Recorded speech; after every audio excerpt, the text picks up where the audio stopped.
Dri, udah nonton Hometown Cha-Cha-Cha belum? Udah lama banget itu, Sya. Aku yang ini ya, kurang update berarti ya.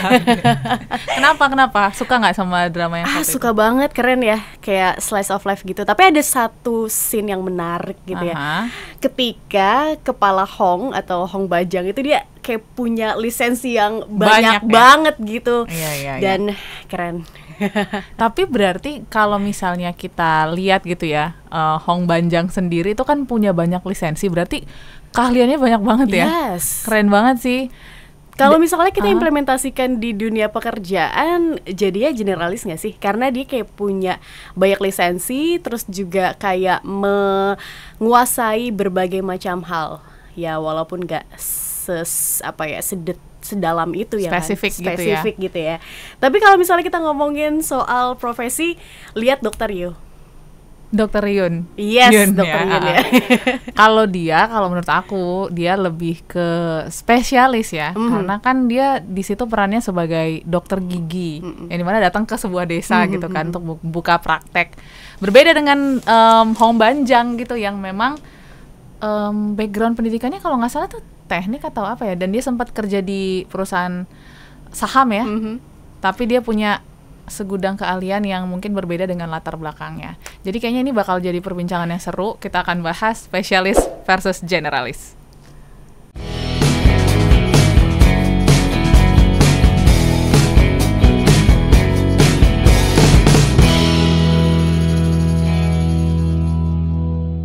Ngomongin soal spesialis versus generalis, kira-kira kamu di tim yang mana? Spesialis kah atau generalis? Tapi kita akan bahas ya berdasarkan drama yang baru aja aku tonton, Hometown Cha-Cha-Cha. Walaupun agak telat ya pemirsa sekalian, tapi memang menarik ya kalau kita lihat dari karakter si Hong Banjang sama Dr. Yun. Ini kan memang berbeda banget. Satu yang dimana seperti yang kita bilang di awal gitu, punya banyak keahlian tapi tidak mendalam. Kalau Dr. Yun itu punya satu keahlian yang benar-benar mendalam. Nah mungkin kita jabarin dulu nih, Sya, definisi spesialis dan juga generalis supaya mungkin smart listeners yang nonton ini juga tahu nih bedanya itu apa sih sebenarnya. Kalau dari Tasya? Oke, menurut pemahamanku ya, kalau kita misal ngomong spesialis sama generalis, ambil aja deh bahasa Inggris general gitu kan. Umum, berarti untuk di dunia profesi atau pekerjaan profesional ya, dia ini generalis, orang yang generalis berarti dia tahu banyak hal, walaupun tidak mendalam, tidak mendetail terhadap satu bidang. Jadi dia bisa banyak hal gitu. Iya, dia menekuni banyak hal, tapi ya itu cuman standar atau basic ya. Kalau biasa kan basic, advance, pro. Ya pro gitu ya. Jadi dia masih di standar basic aja.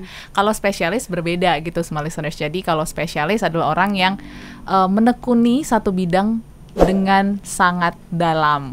Contohnya seperti Dr. Yun ya, yang menjadi memang pekerjaan sehari-hari dan ya bisa menghasilkan juga lah, semakin punya jenjang karir gitu ya.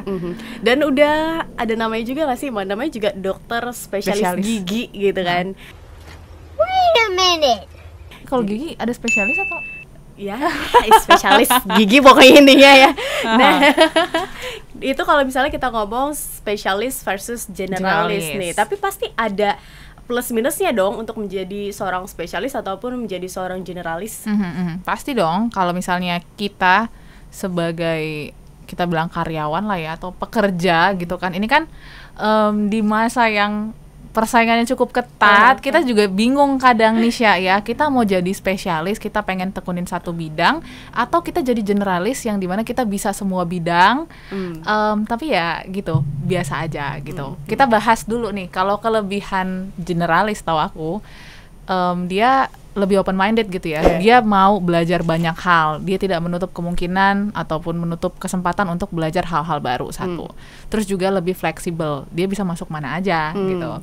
Tapi kekurangannya biasanya perusahaan ataupun pekerjaan ini menuntut untuk mencari orang-orang yang ahli. Ya kan, berpengalaman, dicari yang berpengalaman 2 tahun gitu kan. Ini kalau misalnya teman-teman yang generalis ini agak sulit ya, karena pastinya dia punya banyak bidang tapi mungkin tidak mendalam gitu. Apalagi kalau andai kata seorang generalis yang pekerjaannya tuh dari bangku kuliah misal, terus first jobnya, second job, third jobnya beda semua. Itu kan akan jadi PR gitu ya. Pasti ada nih smart listeners yang nonton kita yang merasakan hal yang sama. Nah, kalau dari spesialis mungkin Tasya boleh kasih tahu sebenarnya kelebihan kekurangan itu apa sih? Oke, kalau dari spesialis dia tentu saja punya pengetahuan yang lebih luas ya di satu bidang. Kalau misalnya tadi kita ambil contohnya dari Dr. Yun, ya dia punya pengetahuan yang luas di bidang kedokteran, dalam hal ini spesifik yaitu dokter gigi. Nah, dia juga punya kompetensinya memang di bidang itu, jadi linear tuh dari pendidikan atau ketika mendapatkan pelatihan juga sama. Menjadi tenaga ahli di bidang itu. Cuma orang-orang yang spesialis ini kadang-kadang kurang bisa mudah beradaptasi, fleksibel gitu terhadap sesuatu gitu, karena ya dia sudah ahli di satu bidang, ya sudah di bidang itu saja gitu. Itu aja sih kekurangannya dari seorang spesialis. Ya, tapi ini juga jadi problematika anak zaman now gitu ya, kayak kita gitu ya. Karena kan seperti yang aku bilang sebelumnya gitu, di masa transformasi digital kita nih nggak bisa hanya bertumpu sama satu kompetensi aja gitu Syah. Jadi banyak hal-hal baru yang harus kita pelajarin. Contohnya kayak kita sebagai penyiar gitu ya, kita nggak bisa cuman berpatokan jadi penyiar aja yang siaran tiap hari, tapi juga harus tahu sosmed, harus tahu mungkin basic editing video, editing audio gitu ya. Jadi kayaknya kita nggak bisa deh mengotak-ngotakan kita itu spesialis atau generalis. Gitu nggak sih? Iya, karena dengan melihat sekarang gitu ya, yang dibutuhkan di dunia industri kadang-kadang memang dicari tenaga ahli gitu. Tapi ada juga beberapa pekerjaan yang realitanya job desk-nya tuh bercabang gitu kan. Jadi harus bisa ini itu megang semuanya. Contohnya aja ya kayak yang digital kan, karena tidak hanya dia bikin konten secara video, tapi juga harus bisa audio, bikin caption juga yang oke tuh kayak gimana. Terus ya banyak hal yang harus dilakukan di bidang itu gitu kan. Soalnya beberapa waktu yang lalu ini sempat juga orang-orang di media sosial tuh memilih atau memihak, kayaknya gue lebih spesialis deh, kayaknya gue lebih generalis deh.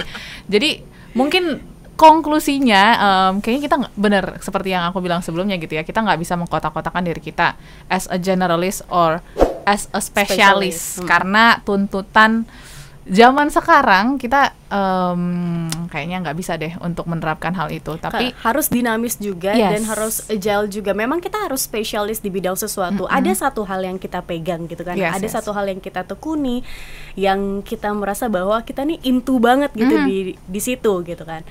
Tapi ada juga hal-hal di samping itu yang kita pelajarin, yang yaitu jangan menutup diri, fixed mindset itu jangan sampai dipakai gitu. Harus growth mindset. Jadi keputusannya, apakah kamu tim generalis atau tim spesialis? Kita tim amfibi, bisa gimana aja. Jadi pokoknya harus bisa menyesuaikan dengan situasi dan kondisi ya. Jadi jangan menutup diri untuk belajar hal-hal yang baru. Yes, gitu, karena dasarnya nggak ada yang benar atau salah ya, baik itu menjadi seorang generalis ataupun menjadi seorang spesialis. Oke, untuk kamu yang mungkin punya pendapat lain, boleh komen di kolom komentar, atau mungkin ada topik-topik seru yang pengen kita bahas, boleh juga komen di Podcast Smart. Sampai jumpa. Gimana? Seru kan kontennya? Kalau kamu punya topik-topik menarik untuk dibahas, boleh komen atau DM kita via Instagram di @radiosmartfm959. Dan jangan lupa di like, komen, dan subscribe. Dan jangan lupa dinyalakan loncengnya ya. Aku Audrey, aku Tasya. Sampai jumpa di episode berikutnya. Bye.